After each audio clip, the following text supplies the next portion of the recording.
اور جس میں یہ فیصلہ کیا گیا کہ 26 مارچ کو لانگ مارچ ہوگا اور لانگ مارچ کے دوران یا اس کے آخر میں استعفے دیے جائیں گے. اس پہ آپ اختلاف بھی کر سکتے ہیں, ظاہر سی بات ہے, ہمارا اپنا نقطہ نظر ہے, لیکن جو ایشو بریک ڈاؤن جس کی وجہ سے ہوا, میں نے جس طرح کہا کہ جی دیکھیں PMLN کے لیے ایک معاملہ بہت ہی سینسٹیو ہے, اور اس میں چاہے ورکرز ہوں یا لیڈرشپ ہو, وہ میاں نواز شریف کی واپسی کے حوالے سے ایک بڑی سینسٹیوٹی رکھتے ہیں.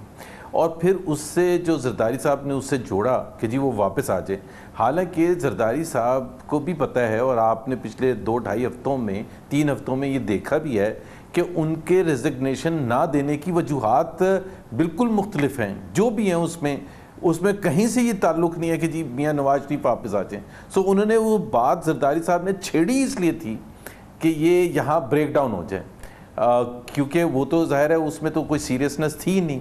اگر سیریسنس ہوتی تو اس کے بعد یا اس سے پہلے روز ٹی وی ٹاک شوز میں, پریس کانفرنسز میں PPP کے لیڈرز کہیں تو یہ اظہار کرتے کہ جی ہم نے مشروط کیا ہے استعفوں کا میاں نواز شریف سے واپسی. تو جب وہ آپ کا ایک نن سیریس ایک طریقہ کار ہو تو ظاہر سی بات ہے اس کے بعد تو میرا خیال ہے بڑا مشکل تھا ہمارے لیے. یہ آپ کا پوائنٹ آف ویو ہے, نون لیگ کا ہے اور پھر JUIF کا ہے, مگر آپ کو شاید علم ہونا چاہیے کہ پیپلز پارٹی شدید ناراض ہے. وہ سمجھتی ہے کہ آپ نے دھوکہ دیا ہے PDM کو, آپ نے بریک کیا ہے PDM کو, آپ لوگوں نے ڈیل کر لیا ہے اندرون خانہ حکومت سے. اور جناب راجہ پرویز اشرف وائس پریزیڈنٹ ہیں PDM کے, سابق وزیر اعظم ہیں, کل ہمارے پروگرام میں انہوں نے بہت ہی لتاڑا ہے آپ کو. یہ کسی سوچے سمجھے منصوبے کے تحت جو ہے PDM کے اتحاد کو پارا پارا کیا جا رہا ہے, اسے نقصان پہنچایا جا رہا ہے. اتحاد طریقہ ہوتا ہے کوئی چلانے کا, آپ لوگ جو ہیں وہ اتحاد کی ایک پارٹی ہیں, آپ کو اتحاد کے مالک تو نہیں ہیں. یہ کیا اتحاد چلانے کے یہی طریقے ہیں؟ ان کے ساتھ کون اتحاد کرے گا اگر ان کا یہ طور طریقے رہے؟ کون ہوتے ہیں آپ نوٹس دینے والے؟ کس حیثیت میں آپ نوٹس کر رہے ہیں بلاول بھٹو زرداری صاحب کو, اور آپ نوٹس کر رہے ہیں اسفند یار ولی صاحب کو؟ میں سمجھتا ہوں اس کے پیچھے کوئی خاص ایجنڈا ہے. میں یہ بڑے دکھ سے باتیں کر رہا ہوں. آپ نے, میں سمجھتا ہوں جان کر, جب یہ اب رزلٹ آنے شروع ہو گئے تھے, جب اتحاد کامیاب ہو رہا تھا, تو آپ جو ہمیں تانے دے رہے ہیں نا, اپنے گریبان میں جھانکیں کہ ایسا تو نہیں ہے کہ آپ کی کوئی ڈیل ہو چکی ہے. آپ ہنس رہے ہیں زبیر صاحب, مگر بڑے سنگین الزامات ہیں جو راجہ پرویز اشرف نے لگائے ہیں آپ لوگوں پہ. لیکن مجھے اس بات پر ہنسی آ رہی ہے کہ وہ ہمارے پر الزام لگا رہے ہیں کہ ہم کسی ڈیل میں تو نہیں چلے گئے اس موومنٹ کو سبوٹاج کرنے کے لیے. میرا خیال ہے یہ تو عمران خان جن کے ساتھ ہمارے شدید اختلافات ہیں, یا ان کی پارٹی کی لیڈرشپ ہے, وہ بھی نہیں ہمیں اس قسم کے الزام لگاتی, کہ ان کو بھی پتہ ہے کہ as far as opposition is concern to this government, اس میں تو کوئی دو رائے ہے ہی نہیں. کوئی ہمیں شک کی نگاہ سے دیکھ ہی نہیں سکتا کہ PMLN نے سب سے زیادہ, ہم نے قربانیاں بھی سب سے زیادہ, ہمارے اوپر ہی سب سے زیادہ کیسز بنے, ہمارے اتنے لیڈرز جیلوں میں گئے ہیں, ابھی بھی ریفرنسز چل رہے ہیں, ابھی بھی ہمارے پریزیڈنٹ شہباز شریف اندر بند ہیں. تو میرا نہیں خیال ہے کہ کوئی ہمیں اس چیز کا الزام دے سکتا ہے. لیکن ہیونگ سیڈ دیٹ, میرا خیال ہے اس کا بڑا سمپل سا کامران صاحب ایک طریقہ کار ہے جج کرنے کا کہ سبوٹاج یا کس نے خراب کیا ہے. پہلے دن سے آپ کو پتہ ہے PMLN کا ویو پوائنٹ تھا کہ جی لانگ مارچ بھی ہوگا اور استعفے بھی ہوں گے. ہم نے تو کبھی اس سے ویور نہیں کیا. پیپلز پارٹی نے شروع دن سے ان کا نقطہ نظر ڈیفرنٹ تھا, لیکن کبھی بھی ہم نے ان پر شک نہیں کیا تھا. آخر میں آ کے پیپلز پارٹی نے اس سے پیچھے ہٹ گئے استعفوں سے. تو ہم تو کسی چیز سے پیچھے نہیں ہٹے. ہم کون سی کمٹمنٹ تھی PMLN کی کہ PMLN اس سے پیچھے ہٹ گیا تو آپ یہ کہیں کہ دیکھیں آپ نے پہلے کچھ کہا تھا اور آپ نے آخر میں آ کے یہ کر دیا. اور دوسری بات یہ ہے کہ وہ جو لانگ مارچ تھا وہ بھی سکسیسفل ہم نے ہی بنانا تھا, کیونکہ اسینشلی پنجاب میں ہمارا ہی بیس ہے اور زیادہ تر پنجاب میں ہی لوگ ہوتے. پہلے بھی ہمیں شدید گلے شکوے تھے. آپ کو میں بتا دوں کہ جس طرح ملتان میں جلسہ ہوا اور ریلی ہوئی, بہاولپور میں جو ساؤتھ پنجاب ہے, ساؤتھ پنجاب میں پیپلز پارٹی کی کچھ حد تک پریزنس ہے compare to the rest of Punjab, لیکن پیپلز پارٹی نے کبھی کنٹریبیوٹ نہیں کیا, کبھی پارٹیسپیٹ نہیں کیا. اسلام آباد اور پنڈی میں جو الیکشن کمیشن کے باہر ہم نے ریلی نکالی تھی اور پروٹیسٹ کیا تھا, سوائے ان کے چند لیڈرز کے باقی تو کوئی بھی نہیں آیا تھا. سو ہم نے تو کبھی, ہم نے ہی سارا پلان کرنا تھا لانگ مارچ کا. وہ کہتے ہیں وہ پلاننگ کر کے بیٹھے تھے. تو ہم نے تو کوئی ایسا وعدہ نہیں کیا, کوئی ایسی کمٹمنٹ نہیں کی پی ڈی ایم کے پلیٹ فارم سے جس سے ہم نے انحراف کیا یا ہم نے کہا کہ جی اس کو اور فردر ڈیلے کرتے, بلکہ یہاں تک جو مارچ کے اینڈ میں بھی آئے تھے, ہم تو چاہتے تھے اس کو جنوری میں کرنے کے لیے, پیپلز پارٹی نے کہا تھا, اور بہت سی چیزیں پیپلز پارٹی کی ہم نے مانی بھی تھی اس دوران, یہ اس پچھلے 4-5-6 مہینے میں. ہم بائی الیکشن میں انیشلی ہم اتنے انٹرسٹڈ نہیں تھے. پیپلز پارٹی کا موقف تھا کہ بائی الیکشن میں حصہ لینا چاہیے, پیپلز پارٹی کا موقف تھا سینٹ کے الیکشنز میں حصہ لینا چاہیے. تو ایسی بات نہیں ہے کہ پیپلز پارٹی نے ہمارے ساتھ تعاون نہیں کیا تھا, بہت سی حد تک تعاون بھی کیا تھا, لیکن ہمارا خیال ہے کہ پیپلز پارٹی نے پی ڈی ایم کا پلیٹ فارم استعمال کیا ہے اپنے لانگ ٹرم پولیٹیکل بینیفٹ حاصل کرنے کے لیے. اب وہ حاصل کر سکیں گے, مجھے تو بہت شک ہے کہ وہ اگر اکیلے کھڑے ہو کے کوشش کریں گے, کیونکہ جس طرح کہتے ہیں نا کہ اگر سب پیپلز پارٹی تقریباً نکل گئی, اے این پی نکل چکی ہے, اب آپ کے پاس کھلا میدان ہے, لانگ مارچ کریں, استعفے دیں, اپنی حکمت عملی کو پوری طرح سے آگے بڑھائیں. تو اب ہم دیکھیں گے کہ جلد از جلد لانگ مارچ ہوگا, استعفے ہو جائیں گے, جیسے آپ چاہتے ہیں ویسے پی ڈی ایم آگے بڑھے گی.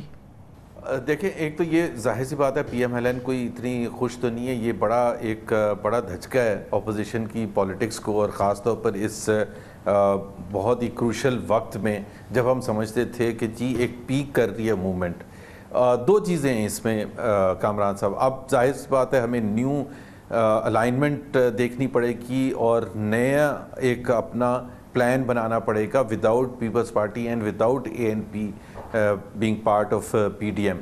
اور دوسری جو پارٹیز ہیں پی ڈی ایم میں جو باقی ہیں, ان سے بھی بات کر کے ایک ظاہر ہے فارملائز کرنا پڑے گا, ایک پلان, ایک نیا پلان فارملائز کرنا پڑے گا. ویسے بھی اب تو رمضان ہے, رمضان کے بعد ہی کوئی انفولڈ ہوگا. بہت بہت شکریہ جناب محمد زبیر ہمارے ساتھ موجود ہے. کمرشل بریک, اس کے بعد ذکر کریں گے. تقریباً 9 سال بعد روس کے وزیر خارجہ پاکستان میں ہیں اور بہت اہم دورہ ہے. پاک روس تعلقات کے حوالے سے نئی امیدیں, نئے راستے سامنے آ رہے ہیں. وزیر خارجہ سرگئی لاوروف نے آج وزیر اعظم عمران خان سے, آرمی چیف سے بھی ملاقات کی ہے.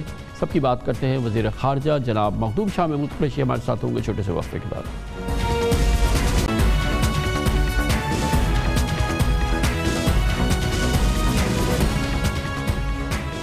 پاک روس تعلقات نئے راستوں, نئی امیدیں اور نئی امکانات پر آگے بڑھ رہے ہیں.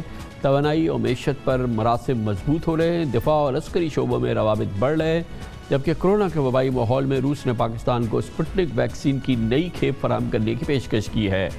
گویا روسی وزیر خارجہ سرگئی لاوروف کا دورہ پاکستان دونوں ملکوں کے خارجہ تعلقات میں گیم چینجر ثابت ہو رہا ہے, جس میں روسی وزیر خارجہ مختلف تجاویز ساتھ لائے. روسی وزیر خارجہ نے آج وزیر اعظم Imran Khan, chief of army staff general Qamar Javed Bajwa سے بھی ملاقات کی اور اپنے ہم منصب جناب مخدوم شاہ محمود قریشی کے ساتھ ایک جوائنٹ پریس کانفرنس بھی کی, جس میں انہوں نے پاک روس تجارت میں 46% اضافے اور گیس پائپ لائن منصوبے پر پیش رفت پر اطمینان کا اظہار کیا. روسی وزیر خارجہ نے پاکستان سے دفاعی تعلقات کے حوالے سے بڑی امپورٹنٹ پیشکش بھی کی.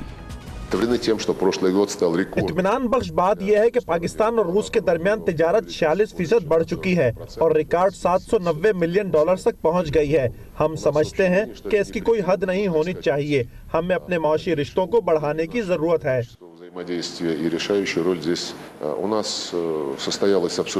ہم نے انرجی سیکٹر میں باہمی تعاون پر بات چیت کی اور اس سلسلے کا فلیگ شپ پروجیکٹ وہ گیس پائپ لائن منصوبہ ہے جو شمال جنوب میں کراچی اور لاہور میں ہے. یہ معاہدہ 2015 کا ہے اور ہم اس کے پروٹوکولز پر بات کر رہے ہیں, اور جیسے ہی اس پر دستخط ہوتے ہیں ہم اس پائپ لائن کی تعمیر شروع کر سکتے ہیں.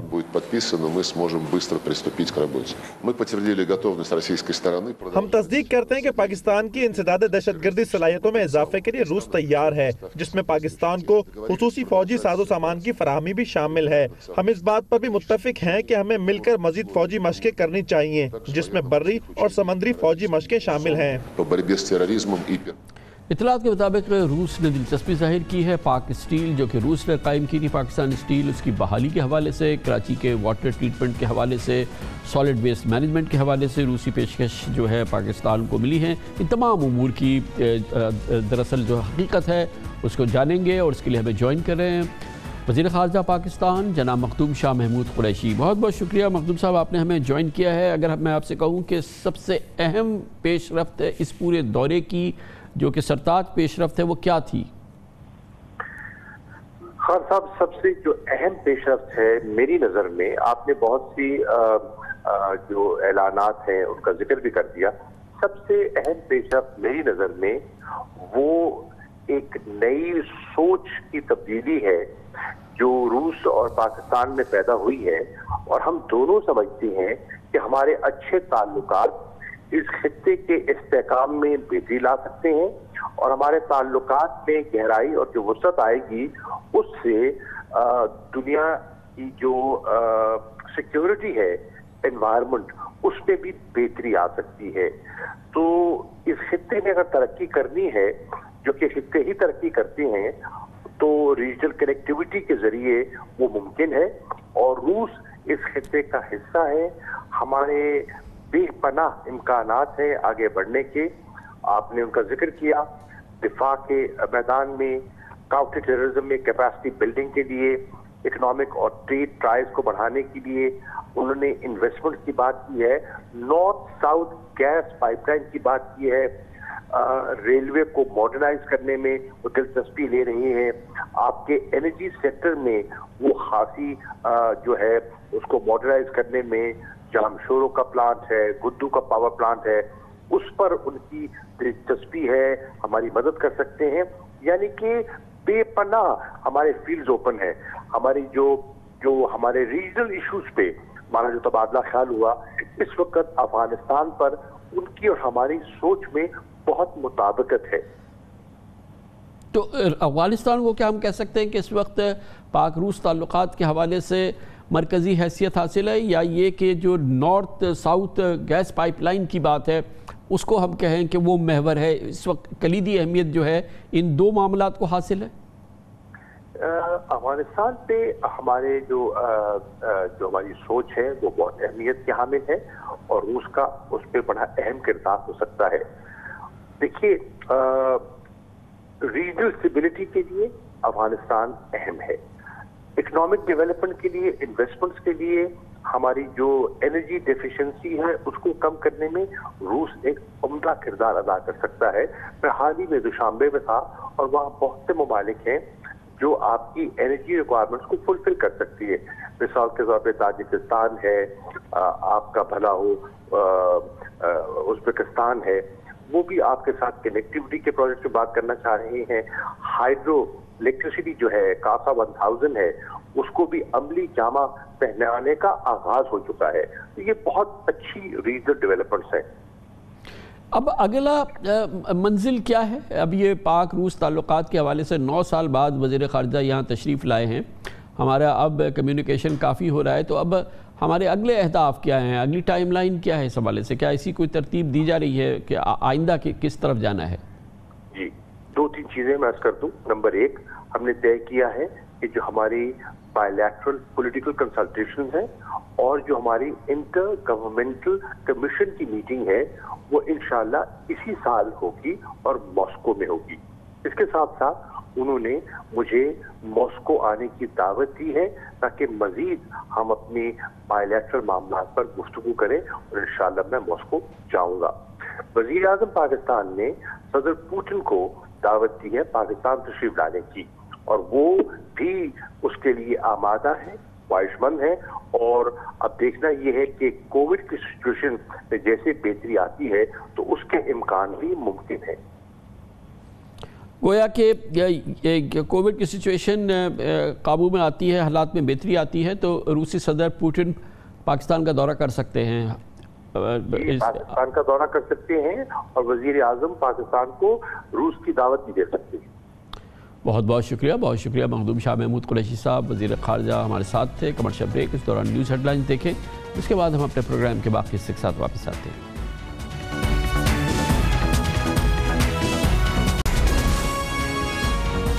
آپ دیکھ رہے ہیں خبروں، تبصروں اور تجزیات پر مبنی پاکستان کا سب سے معتبر نیوز شو دنیا، کامران خان کے ساتھ۔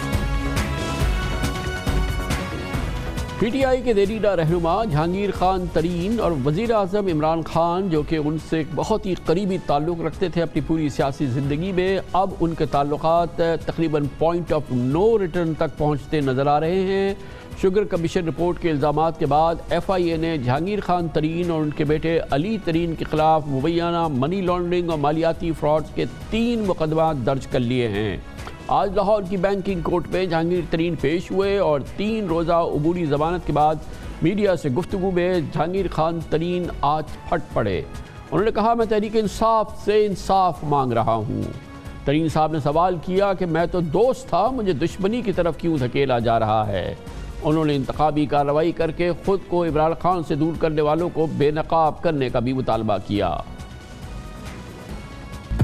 آخر یہ انتقامی کارروائی کیوں ہو رہی ہے؟ 1 سال سے میں چپ کر کے بیٹھا ہوں۔ میری وفاداری کا کوئی اور ثبوت کس کو چاہیے؟ تو میری وفاداری کا امتحان لیا جا رہا ہے۔ ہم تحریک انصاف سے انصاف مانگ رہے ہیں۔ میں تو دوست تھا، مجھے دشمنی کی طرف کیوں دھکیل رہے ہیں؟ میں تو دوست تھا بھائی، دوست ہی رکھو۔ میں تحریک انصاف کے لیے خون پسینہ ایک کیا 10 سال۔ آپ کا کیا خیال ہے کہ میں اسی سے الگ ہو سکتا ہوں؟ بالکل نہیں۔ پاکستان تحریک انصاف میں شامل ہوں اور انشاءاللہ تعالیٰ شامل رہوں گا۔ جو بھی انتقامی کارروائی کروا رہے ہیں نا، وقت آ گیا ہے کہ ان کو بے نقاب کیا جائے۔ ان کو بے نقاب خان صاحب خود کریں، ان کو بے نقاب پاکستان تحریک انصاف کی قیادت کرے کہ یہ کون لوگ ہیں جو یہ کام کر رہے ہیں جس سے مجھے خان صاحب سے دور کر دیا گیا۔ پاکستان تحریک انصاف کو بھی کوئی زیادہ فائدہ نہیں پہنچے گا مجھے یہ اس طرح سے الگ کرنے کا۔ جہانگیر ترین اور ان کے بیٹے پہ الزام لگایا گیا ہے کہ ان کی کمپنی JDW نے 3 ارب 14 کروڑ روپے غیر قانونی طریقے سے منتقل کیے ہیں۔ منی لانڈرنگ کے لیے بھی کروڑوں روپے بیرون ملک منتقل کیے گئے ہیں۔ بظاہر ایف آئی اے کی شوگر ملز مخالف تحریک کا محور جہانگیر ترین ہی ہے اور اس وقت تک تو یہی لگ رہا ہے ایف آئی اے نے فی الحال چینی کاروبار سے وابستہ کسی نامی گرامی شخصیت کے خلاف کوئی بڑی کارروائی نہیں کی ہے، مگر ایف آئی اے کا کہنا ہے کہ 15 ایف آئی آر درج کی گئی ہیں جو مختلف شوگر مل مالکان کے حوالے سے کی گئی ہیں، مگر اس وقت اس کا محور JDW ہے کیونکہ وہ شوگر کے کاروبار میں 20% حصے دار ہے۔ آج جہانگیر ترین نے اس بات کا شکوہ بھی کیا کہ ان کی مقبولیت کو نقصان پہنچا کر تسکین حاصل کی جا رہی ہے۔ میرے اوپر 1 نہیں 2 نہیں، ان لوگوں نے 3 FIR کیے ہیں۔ آخر ساری پاکستان کی شوگر ملیں جو 80 ہیں سے زیادہ ہیں، ان میں سے ان کو صرف جہانگیر ترین یاد آیا اور ابھی تک یاد ہے۔ پچھلی دفعہ میری بات کے جواب میں انہوں نے کہا جی نہیں بالکل سب سے ساتھ کارروائی ہوگی۔ میں تو دیکھ رہا ہوں یار، ہفتہ گزر گیا ابھی تو صرف جہانگیر ترین ہی کھڑا ہے۔ ظلم بڑھتا جا رہا ہے، نہ کوئی کیس میں پیش رفت ہوئی ہے، نہ کوئی گواہی آئی ہے، نہ کوئی چیز چلی ہے، کیس تو ابھی شروع بھی نہیں ہوا اور میرے اور بیٹے کے بینک اکاؤنٹ فریز کیوں کیے؟ گند اچھالنے سے، ڈیفیم کرنے سے، بریکنگ نیوز چلانے سے کسی کے اوپر کوئی فرق نہیں پڑتا۔ یہ آپ صرف اپنے آپ کو خوش کر رہے ہیں۔ جناب جہانگیر خان ترین کی آج اس میڈیا ٹاک کا جواب وزیر اعظم کے معاون خصوصی برائے احتساب بیرسٹر شہزاد اکبر نے فوری طور پر ایک پریس کانفرنس بھی کیا۔ بڑا ضروری ہے کہ اس کے اوپر بھی کلیئرٹی آ جائے، وہ ہے جہانگیر خان ترین صاحب کا معاملہ، JDW کا معاملہ۔ سوال کرنا بہت ضروری ہے کیونکہ اگر آپ کا نعرہ احتساب کا ہے تو پھر یہ نہیں ہو سکتا کہ آپ دوسروں کا احتساب کریں اور اپنوں کا نہ کریں، اور یہ ہرگز نہیں ہے کہ کسی ایک گروہ کو، ایک مل کو یا ایک شخص کو سنگل آؤٹ کیا جا رہا ہے، کوئی کسی کو ٹارگٹ نہیں کیا جا رہا، اکراس دا بورڈ اکاؤنٹیبلٹی کی جا رہی ہے۔ اور JDW جو ہے وہ شوگر پروڈکشن کا 20% ہے پاکستان کا، یہ چھوٹا گروپ نہیں ہے، واحد گروپ ہے جو 20% پروڈکشن ہے، جو بڑی اچھی بات ہے، بری بات نہیں، لیکن 20%۔ ہم اس وقت تک اس انڈسٹری کا یا اس پورے مدعے کا حل نہیں نکال سکتے تھے جب تک ہم 20% کو ایڈریس نہ کرتے۔ یہ بڑا کلیدی 20% ہے، کسی کو دیوار کے ساتھ نہیں لگایا جا رہا، لیکن ایٹ دا سیم ٹائم کوئی معاملہ دبایا نہیں جا رہا۔ کچھ ہی عرصے پہلے کی بات ہے، جہانگیر خان ترین تحریک انصاف پر عمران خان کے بعد سب سے مضبوط گرفت رکھتے تھے۔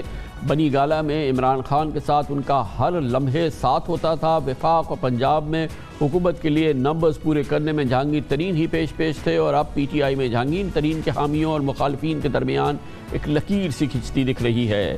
PTI پنجاب کا مضبوط گروپ جہانگیر خان ترین کے ساتھ کھڑا ہے اور آج عدالت میں پیشی کے موقع پہ جہانگیر ترین کی سیاسی قوت کا مظاہرہ بھی ہوا۔ ان کی پیشی سے پہلے ان کے گھر میں PTI کے اراکین اسمبلی اور رہنماؤں کی بیٹھک بھی ہوئی۔